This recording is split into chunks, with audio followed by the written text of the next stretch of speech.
The Great Heathen Army, the most feared Viking army in history.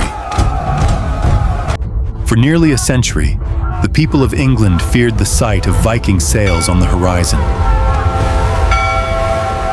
A single raid could destroy an entire village within a few terrifying hours of chaos.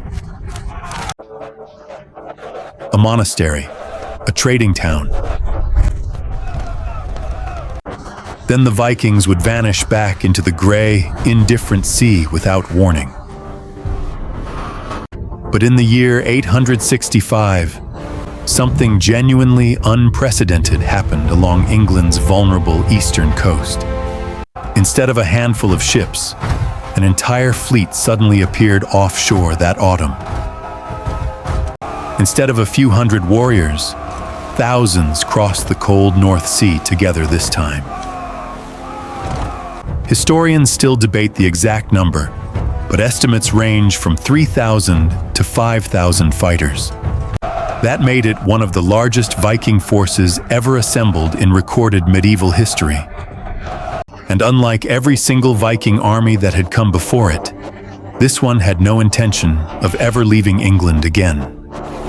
What followed would destroy ancient kingdoms, kill proud kings, and permanently transform England forever afterward.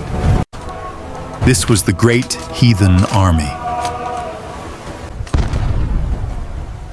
And by the time it finally finished its conquest, the entire island would never recover.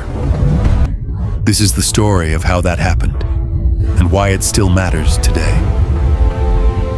To understand how extraordinary this army truly was, you must first understand what came before it. The Viking Age began suddenly, violently, on a quiet summer morning back in the year 793. Norse raiders struck the monastery of Lindisfarne, off England's vulnerable northeastern coast that day. Monks were slaughtered, treasures stolen, and the building left burning helplessly behind the retreating raiders. A horrified English chronicler later wrote that never before had such terror appeared in Britain. That single devastating raid created a fear that would haunt England for generations afterward. But Lindisfarne was not truly the beginning of an invasion. It was the beginning of a pattern. For decades following that initial attack, Viking warbands repeated the same basic, effective strategy repeatedly. Small groups of warriors, often numbering only a few dozen men, struck quickly and decisively. They targeted undefended monasteries, isolated coastal villages, and vulnerable trading settlements along the shoreline. They moved with terrifying speed, striking before any organized local defense could possibly respond effectively. Then, just as quickly, they loaded their ships with plunder and disappeared back across the water. These early Vikings were not particularly interested in holding territory or building permanent settlements anywhere. They wanted silver, captured slaves, and the kind of glory that earned songs back home. A successful raiding season made a young warrior genuinely wealthy and deeply respected among his peers.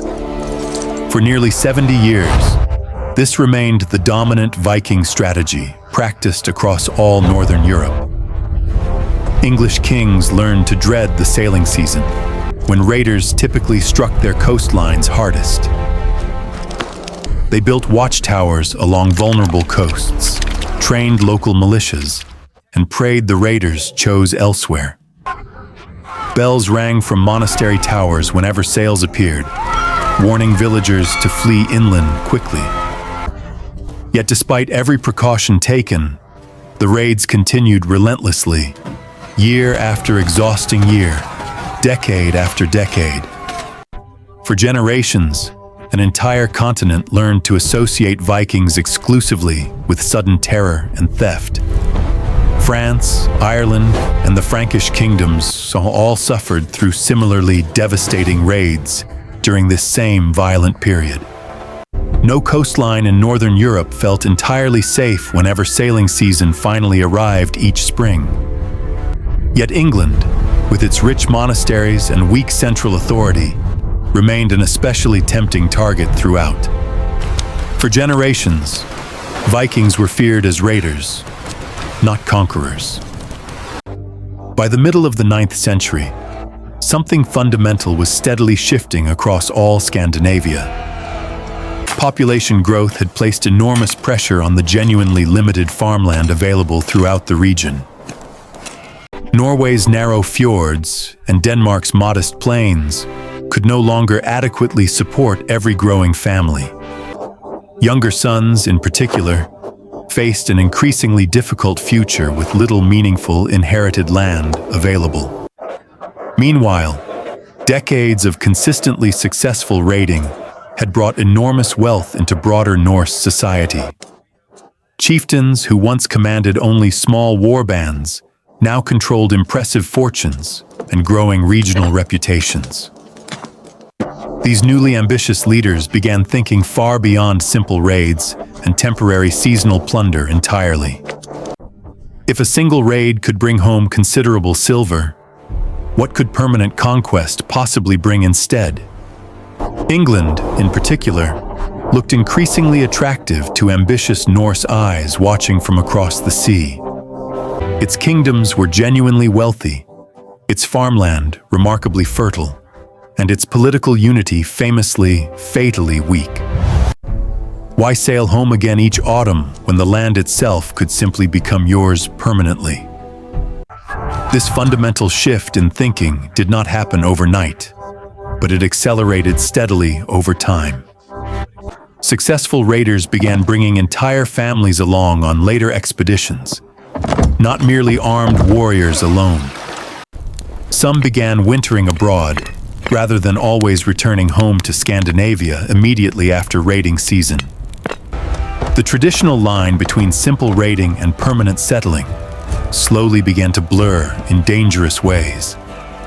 Old songs about glorious raids slowly gave way to new dreams of lasting kingdoms instead.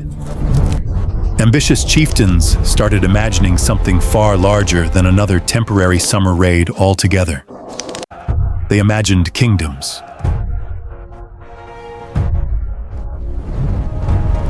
Norse poets began composing new songs celebrating land won rather than silver simply stolen. This cultural shift, though gradual, planted the seed for something far larger than any single raid. Ambition, once limited by the size of a single ship, was beginning to think on an entirely different scale. The Vikings, quite simply, were steadily outgrowing the traditional raiding lifestyle that had long defined them. Word spread rapidly across Scandinavia that something genuinely extraordinary was being carefully planned for England. From Denmark, hardened warriors answered the urgent call, eager for plunder and lasting glory. From Norway, fierce warbands left their familiar fjords behind, drawn by rumors of fertile land. Even distant Swedish Vikings, normally focused eastward toward Russia and the Baltic, joined this growing expedition. This was not simply one chieftain's raiding party gathering for another single summer voyage abroad. This was something considerably larger, an alliance of ambitious men united by genuinely shared purpose. Longships gathered along the entire Scandinavian coastline in numbers rarely witnessed before that era. Shipwrights worked tirelessly through the cold months, repairing old vessels and constructing entirely new ones. Blacksmiths hammered endlessly day and night, forging axes, spears, and swords for the coming campaign. Every single forge along the coastline seemed to glow steadily through the long winter nights. Supplies were gathered methodically and carefully. Dried fish, grain, weapons, and sturdy leather armor. Warriors sharpened blades they had personally carried through years of earlier, smaller raiding expeditions. Picture hundreds of longships lined patiently along the shore, fierce dragons carved into their prows. Picture thousands of warriors checking weapons one final time, embracing families, preparing for difficult departure. Wives packed provisions, while children watched fathers sharpen axes they had used for years. Old veterans told younger warriors stories of England, exaggerating both its wealth and its dangers. One single purpose united every person gathered along that cold, wind-swept northern coastline that season: England. The Vikings were clearly preparing for something far bigger than yet another simple raid. They were preparing for war. For weeks, the gathered fleet waited along the coastline for favorable winds to finally arrive. When those winds finally came, the entire armada departed together, darkening the horizon with countless sails. Watching from shore, even seasoned warriors admitted they had never witnessed anything quite this vast before. The dramatic name itself originated entirely with English chroniclers, never with the Vikings who fought under it. Christian scribes called this invading force heathen simply because it worshipped unfamiliar, distinctly foreign gods. The word great, meanwhile, simply acknowledged what no honest contemporary observer could possibly bring themselves to deny. Several legendary names appear repeatedly throughout the surviving medieval Norse sagas written generations afterward. Ivar, Halfdan, and Ubbo are most frequently named by these sagas as the army's principal commanders. Whether these particular men were truly brothers by blood remains genuinely debated among modern professional historians today. What seems reasonably certain is that this particular army possessed something previous Viking forces had clearly lacked: organization.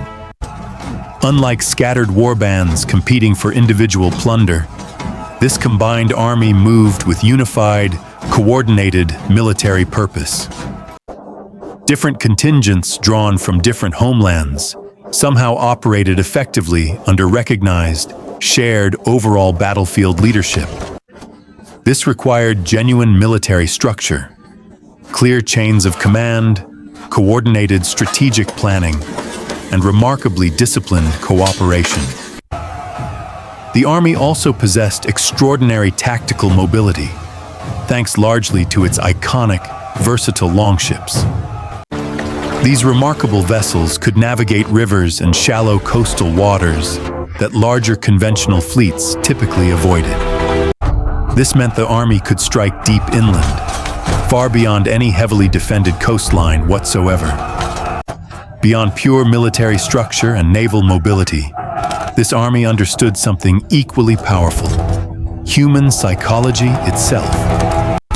Its very reputation, growing rapidly with each subsequent victory, began functioning as a weapon itself. Kingdoms started surrendering or negotiating desperately before a single sword was even properly drawn in anger. Fear itself became a genuine tool, every bit as effective as any axe or spear. Local rulers heard exaggerated stories of Viking ferocity long before ever encountering a single warrior.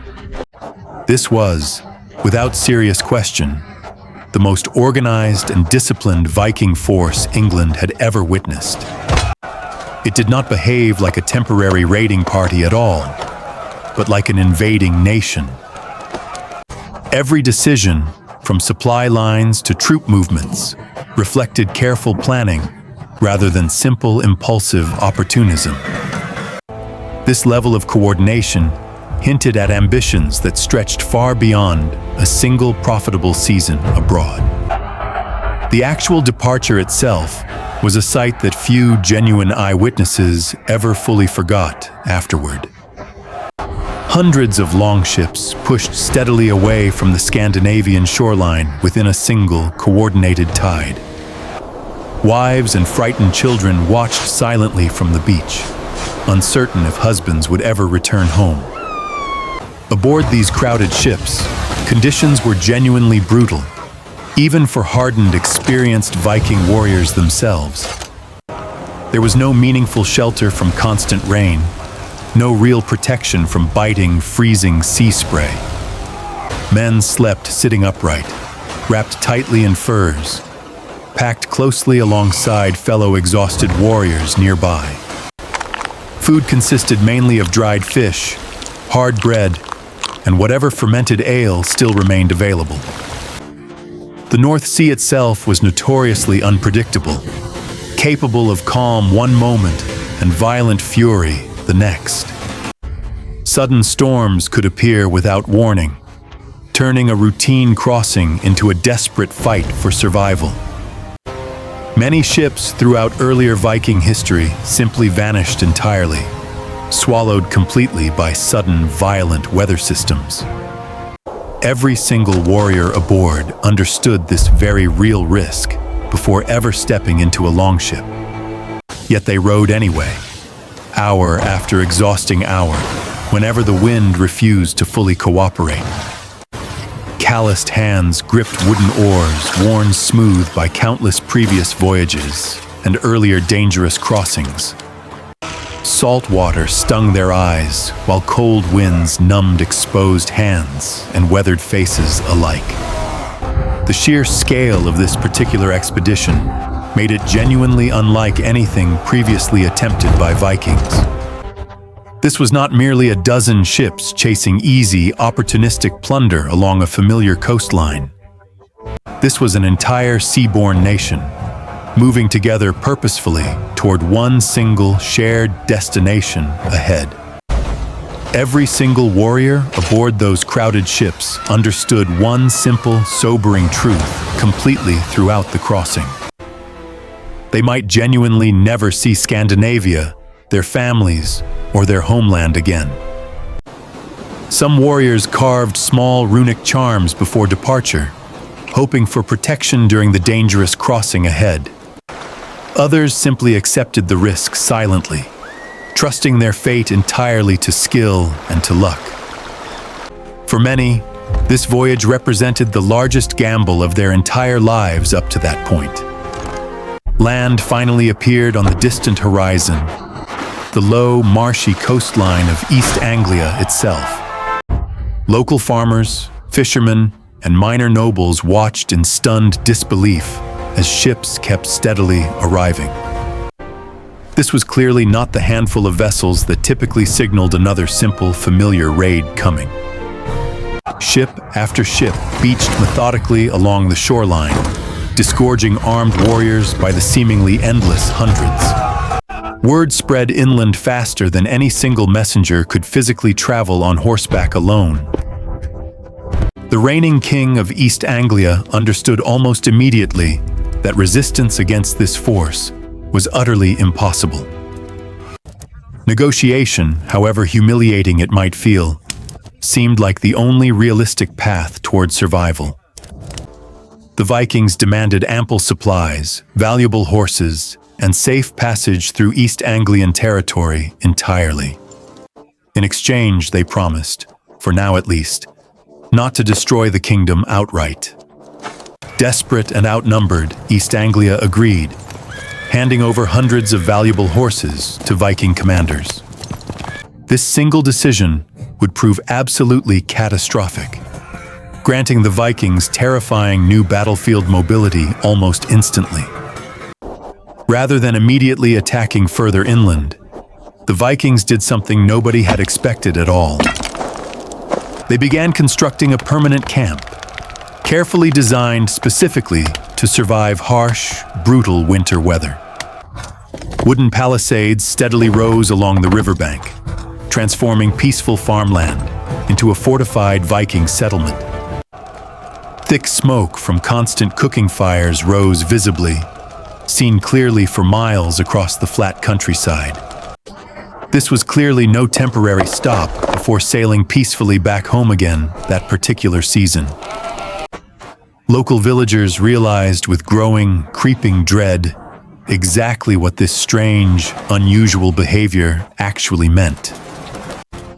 The Vikings were staying. This single realization spread through neighboring kingdoms faster than any official messenger could possibly travel. For the first time, England understood that the rules of Viking warfare had fundamentally and permanently changed. There would be no waiting out a single season, no simple hope that they would eventually leave. Everything about this particular army was built around one essential purpose: relentless, highly effective combat. Their primary weapons of choice included broad axes, sharpened spears, iron swords, and round wooden shields. The axe, in particular, became almost synonymous with brutal Viking warfare across medieval Europe entirely.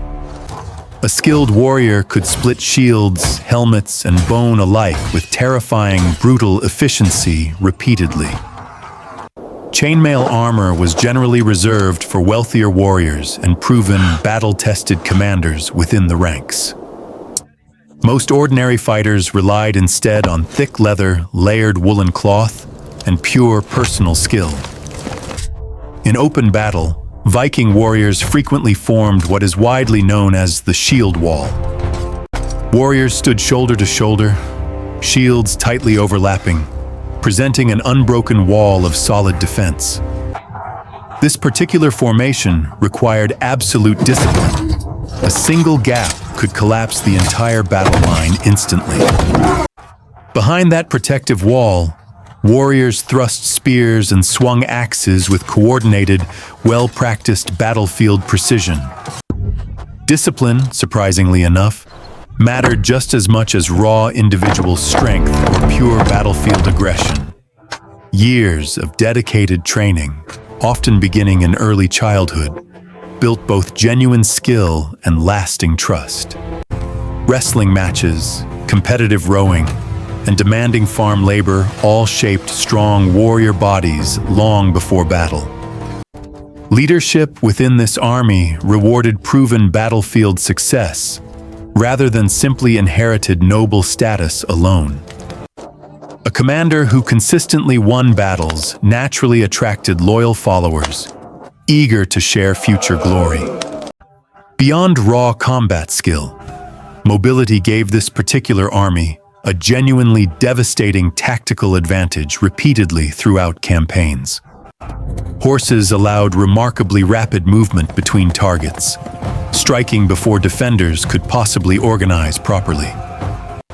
Longships allowed the entire army to abandon one region and strike another almost instantly when needed. Scouts ranged ahead constantly, gathering crucial intelligence about enemy strength, terrain, and available resources nearby.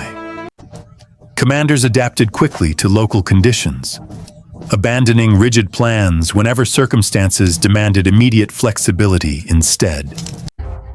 England, quite simply, was facing something it had genuinely never truly encountered before in its history. A professional, disciplined, highly mobile war machine built specifically for sustained, long-term conquest. No English kingdom currently possessed anything resembling this level of coordinated, professional military organization. Local militias, however brave individually, simply could not match disciplined warriors who trained constantly for exactly this purpose. Courage alone, history would repeatedly prove, was never quite enough against this level of organized brutality. East Anglia, already weakened by forced negotiation, watched helplessly as overall Viking power steadily grew. Northumbria, however, would soon become the army's first genuine demonstration of decisive military conquest. The proud northern kingdom was already weakened considerably by an ongoing bitter internal civil war. Two rival kings, Osbert and Ella, fought desperately and bitterly for sole control of the throne.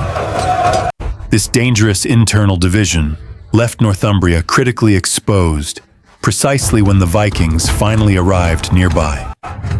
In the year 866, the Great Heathen Army marched decisively north with confident, calculated speed. Their primary target was York, the most important and historically significant city in northern England. The ancient city fell with shocking speed, its rival rulers far too distracted to organize proper defense. For the very first time, Vikings now controlled a major English city completely outright. This single achievement sent an unmistakable, chilling message across every remaining English kingdom immediately afterward. When English forces eventually attempted a desperate counterattack, trying to retake their fallen northern capital, they failed catastrophically. Both rival kings died together in the resulting battle, their combined army utterly and completely destroyed. Northumbria, once proud and genuinely powerful, now lay completely broken beneath total Viking control.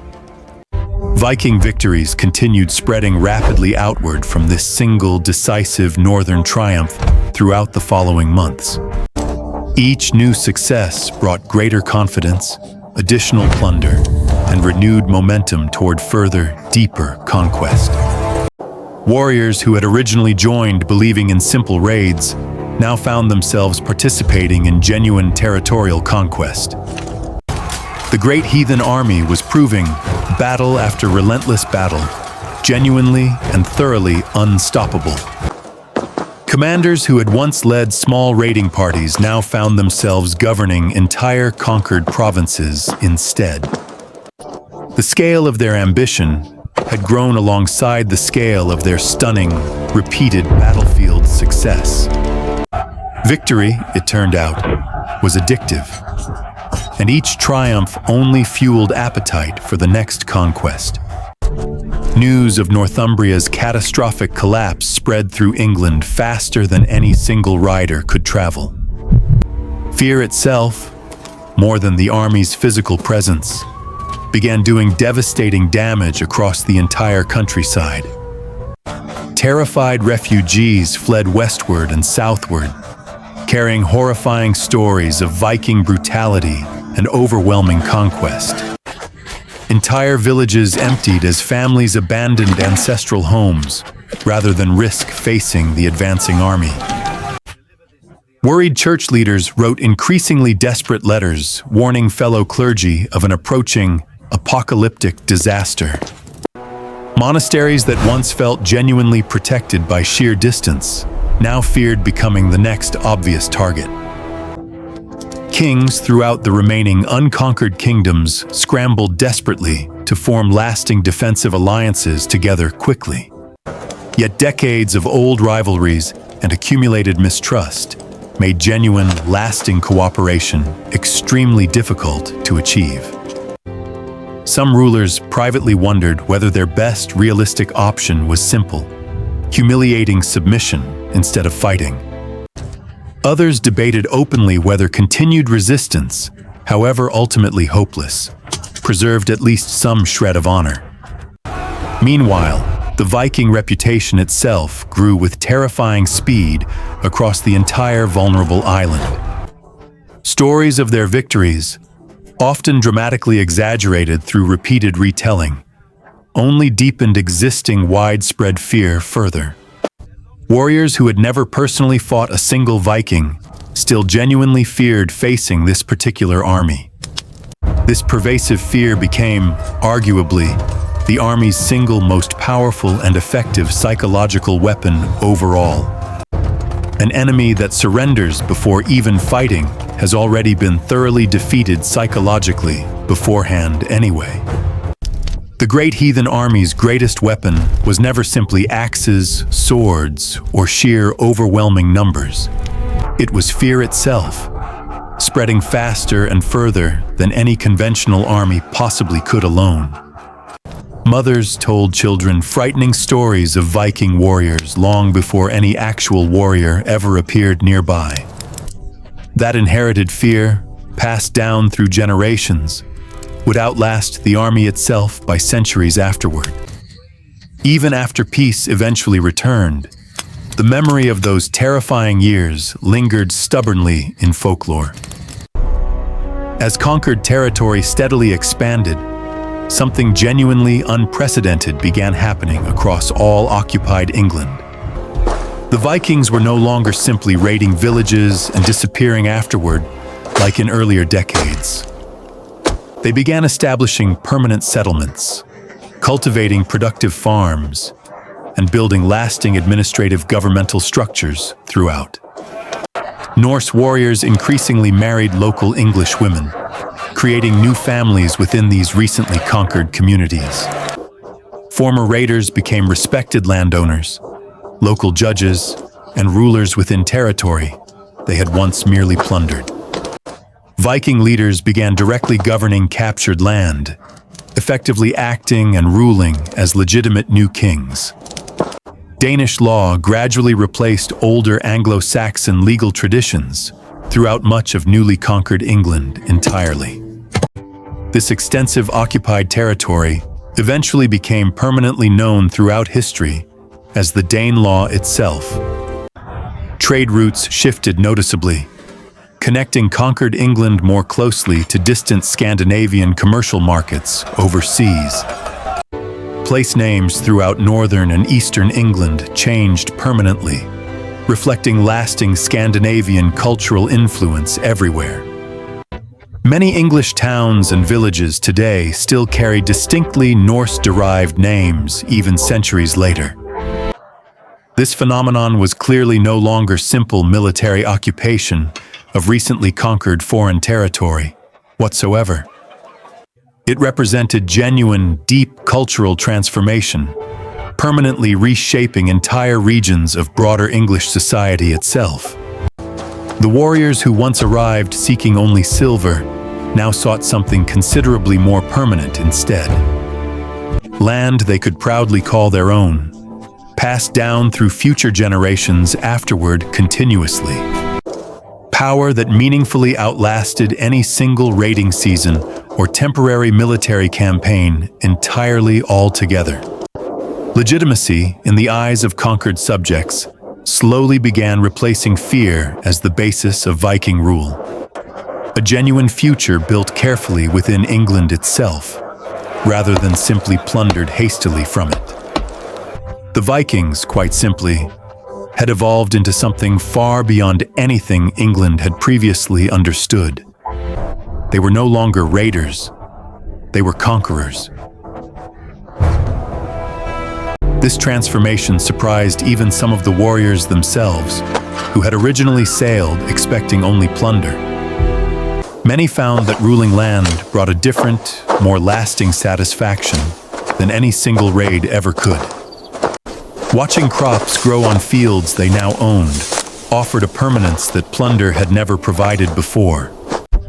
The profound transformation this single army unleashed permanently reshaped England's entire political landscape forever. Ancient kingdoms that had proudly existed for centuries simply ceased to exist within only a few years. Borders that once clearly defined England for many generations were completely redrawn entirely by Viking conquest. Viking cultural influence spread far beyond the immediate battlefield into everyday language, law, and daily life. Common words still used throughout English today trace their direct origins back to this very period. The Danelaw itself became a genuinely lasting feature of English geography for many generations afterward. Even after later English kings eventually reclaimed much of this conquered territory, lasting Norse influence remained embedded. Scandinavian customs, place names, and entire bloodlines had become permanently woven into broader English society itself. This single Viking army accomplished something that countless smaller, earlier raids had never managed to achieve. It forced an entire fractured nation to fundamentally reconsider everything about its own survival strategy completely. Other Viking forces throughout history had won individual battles, captured isolated towns, or extracted temporary tribute payments. Only the Great Heathen Army fundamentally altered the entire future trajectory of an established nation. Many Viking armies won countless individual battles throughout the long, violent course of the Viking Age.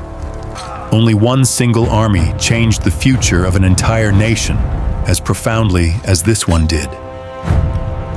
Modern England, in countless subtle ways, still carries fingerprints left behind by these determined Norse conquerors. That legacy endures quietly in place names, surnames, and legal traditions scattered throughout the country. For many generations before this pivotal moment, Vikings had crossed the sea seeking silver, gold, and glory. The Great Heathen Army, however, wanted something fundamentally and profoundly different from all its many predecessors. Land, power, a future. When these determined warriors landed in England, they carried far more than simple swords and shields. They carried the beginning of an entirely new era for ambitious Viking conquest itself, forever. And more than 1,000 years later, historians still vividly remember that single, fateful day. The day England trembled before the single greatest Viking army ever assembled throughout recorded history. 3 kingdoms had fallen. 1 refused. The next chapter tells that story. If this particular story captured your imagination, Viking Storyforge has countless more waiting to be told. Subscribe now and join us for the very next chapter in our ongoing exploration of Viking history.